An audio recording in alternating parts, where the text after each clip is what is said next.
వచ్చారా? వచ్చానే. ఏ రావద్దా? అయ్యో అదేంటండి? మరి నాతో అలానే ఉంటది. ఎలా ఉంటది?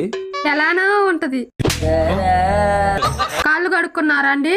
పోయిన కాడ అన్ని కడుక్కున్నాలే గాని మొగుడు రాగానే కాఫీ పెట్టాలని తెలీదా? మరి తెలుసుగా పెట్టండి. ఏంటే నోరు లేస్తాంది? ఏదండి ఎంత ఎత్తు లేచింది? చూస్తా నీ వ్యవహారం త్వరలోనే చూస్తా. ఇప్పుడు చూడొచ్చుగా. అది సరే గాని ఆ వంకాయలంకాయమ్మతో వ్యవహారం చేయొద్దని నీకెన్నిసార్లు చెప్పాలి? ఏదో చిన్న మాట అంటే వెళ్ళానండి. అసలు రాజకీయం పుట్టింది మా ఇంట్లో అని ఎవరి కాళ్ళు చెప్పుకుంటున్నారు గాని నిజానికి ఇద్దరు ఆడోళ్ళు కలిసిన కాడ పుట్టిందని ఎవరూ గమనించలేకపోతున్నారుగా. సరే ఇప్పుడు నా డైలాగ్ ఏంటండి?